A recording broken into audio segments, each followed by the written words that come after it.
Salut à toutes et à tous, c'est Ben. Très heureux de vous retrouver sur ma chaîne YouTube Un jour un film afin de vous faire partager mon amour du 7e art en vous proposant chaque jour un film du grand écran à voir sur le petit. Cette semaine, Tanguy, Tati et plein d'autres, sans oublier les anecdotes et le coup de cœur. Alors c'est parti pour les films de la semaine.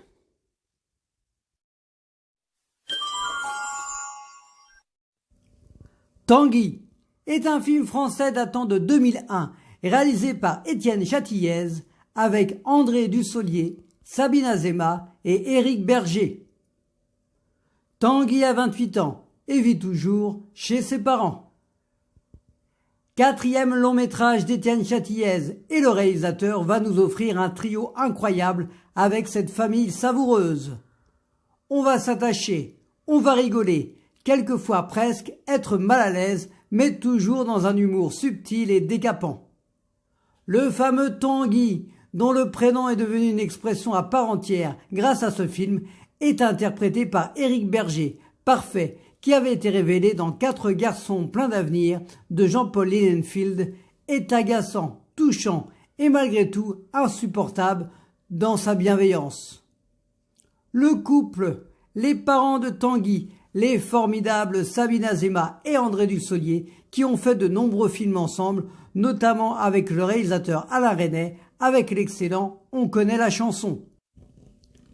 André Dussolier est délicieux avec ses phrases choc et la tension qui monte au fur et à mesure. Sabine Azéma, qui s'exprime moins mais qui a malgré tout de vilaines pensées envers son fils, est impeccable dans son jeu. Tanguy fait partie des films que l'on peut revoir sans se lasser et on en redemande tellement les scènes sont drôles et bien réalisées.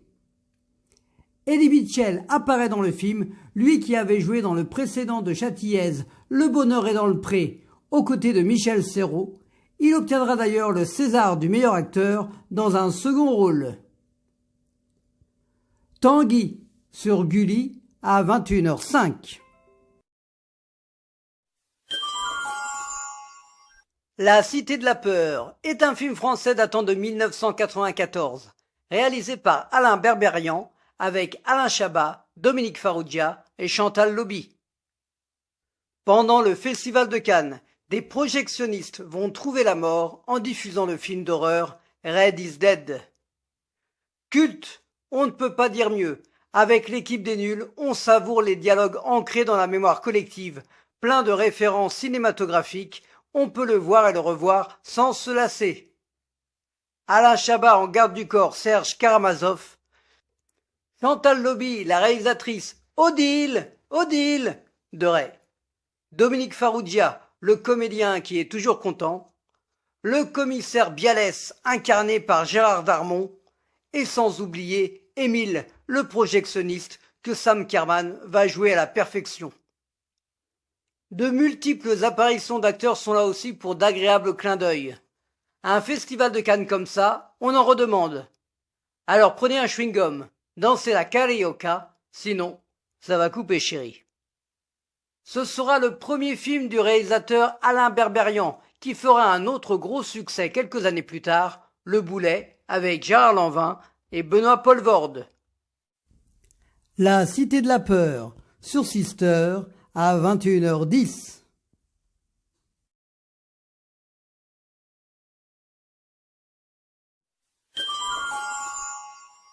Matrix est un film australo-américain datant de 1999, réalisé par les Wachowski, avec Keanu Reeves et Laurence Fishburne. Thomas Anderson est un programmeur informatique, va être harcelé et là, tout va basculer pour Thomas, alias Neo. Matrix fait partie des films qui vont révolutionner le cinéma. Il y aura un avant et un après. Avec une histoire assez complexe, on entre dans une autre dimension. L'esthétisme, les scènes de combat, la musique, tout est fait pour faire de ce film une vraie expérience à part entière.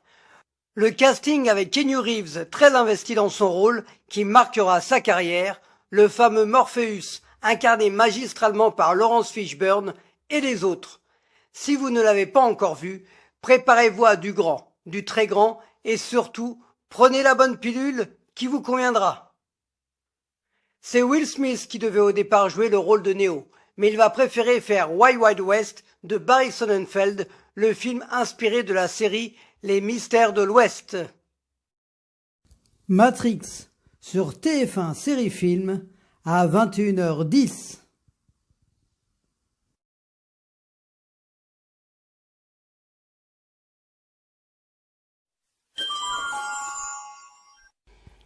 Ready Player One est un film américain datant de 2018 réalisé par Steven Spielberg avec Ty Sheridan et Olivia Cooke. 2045, la planète va mal, mais va trouver réconfort dans l'Oasis, un monde virtuel créé par James Halliday.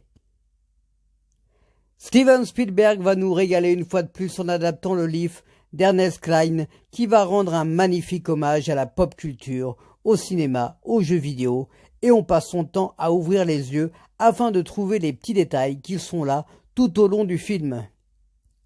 Visuellement, c'est bluffant, notamment dans les scènes de poursuite de voiture avec la DeLorean chère à mon cœur. Ty Sheridan est le héros du film, mais on va aussi retrouver Olivia Cooke qui avait été révélée dans la série Bates Motel et que l'on peut voir également dans House of the Dragons.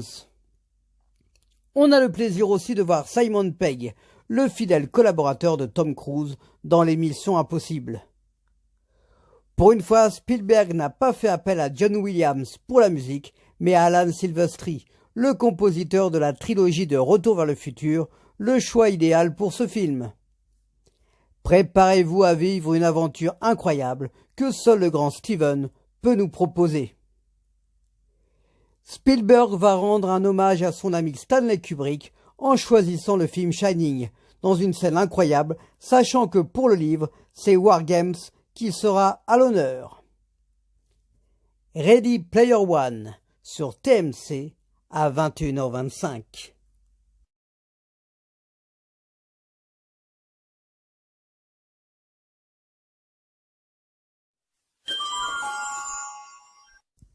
Tati Daniel est un film français datant de 1990, réalisé par Étienne Châtillez, avec Sylla Shelton, Catherine Jacob et Isabelle Nanty. Madame Billard, veuve, vit à Auxerre et est accompagnée de sa femme de ménage, Odile. Après avoir fait un carton avec son premier film « La vie est un long fleuve tranquille », Étienne Châtillez revient 2 ans plus tard pour nous offrir un cadeau empoisonné avec cette horrible Tati Daniel que l'on va adorer, détester. L'actrice et professeure d'art dramatique Sylla Shelton va nous offrir une sacrée performance en incarnant avec talent cette vieille dame méchante, cruelle, drôle et sans gêne. Catherine Jacob nous touche par son envie de bien faire et complètement déboussolée par cette Tati malveillante, malgré l'aide de son mari Éric Pratt, qui essaie tant bien que mal d'arrondir les angles. Isabelle Nanty, elle, ne va pas se laisser faire et tenir tête à Tati, ce qui va donner de belles scènes de confrontation. On va retrouver différents comédiens fidèles à Châtillez, comme Patrick Bouchitet, entre autres. Cette Tati Daniel, mieux vaut la voir au cinéma qu'en vrai, mais en tout cas, elle nous régale à chaque fois. C'est la première fois que nous allons voir l'actrice Karine Viard à l'écran, qui après va faire une grande carrière. Tati Daniel sur TFX à 21h10.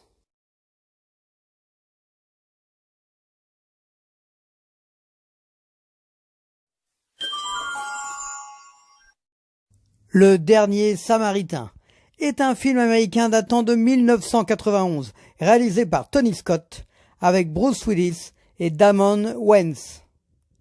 Un ex-agent de la CIA devenu détective privé est contacté pour protéger une stripteaseuse. J'avoue que c'est l'un de mes Bruce Willis préférés. Un bon film d'action avec des dialogues, certes pas très fins, mais percutants.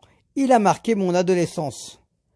Ça va dans tous les sens, on ne s'ennuie pas, il remplit toutes les cases des films des années 90 que l'on aime revoir, et c'est grâce au réalisateur Tony Scott, qui avait retrouvé l'année précédente Tom Cruise dans Jour de tonnerre, après Top Gun. Bruce Willis en détective désabusé, râleur avec un passé qui va le poursuivre est parfait et fera l'année suivante l'excellent La mort vous va si bien de Robert Zemeckis.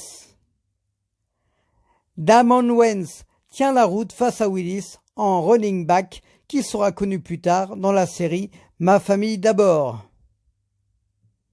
Il y a aussi Al Berry, toute jeune, qui sera aux côtés d'Eddie Murphy dans Boomerang un an plus tard. Il y a des méchants divers et variés pour mettre notre duo d'acteurs en difficulté. Et on peut saluer la performance de la petite fille, Danielle Harris, insupportable par moments, mais elle le fait très bien. Si vous voulez de l'action, un brin d'humour, de la violence et tout ce qui va avec, Le Dernier Samaritain est le film qui vous veut du bien. Si vous regardez attentivement, vous trouverez une scène avec une télé diffusant le film L'Arme fatale de Richard Donner et avec le même producteur que ce film, j'ai nommé Joel Silver. Le Dernier Samaritain sur RTL 9 à 20h55.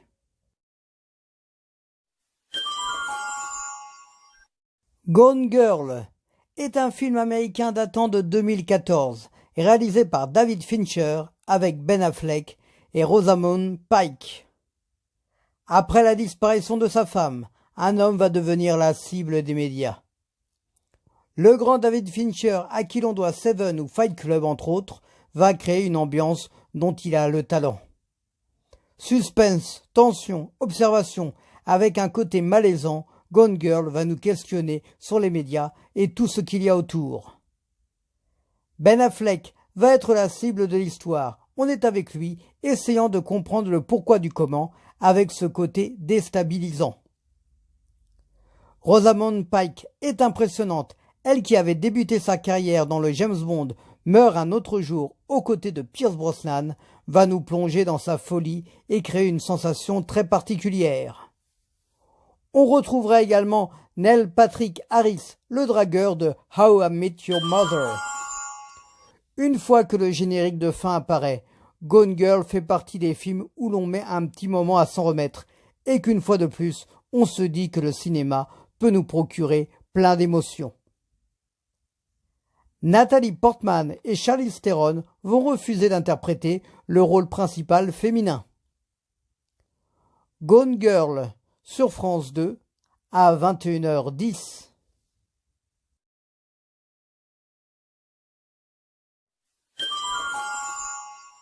Pas encore facile le coup de cœur pour cette semaine, mais après avoir bien réfléchi, contre toute attente, ce ne sera pas Matrix, mais Ready Player One, que je vous conseille vivement. Voilà, c'est tout pour les films de la semaine. J'espère que cette sélection vous a plu. N'hésitez pas à liker, à partager, à commenter et à vous abonner si ce n'est pas encore fait, mais aussi à activer la petite cloche pour savoir chaque jour le film qui correspond. Quant à moi, je vous souhaite une bonne semaine à toutes et à tous et je vous dis à la semaine prochaine.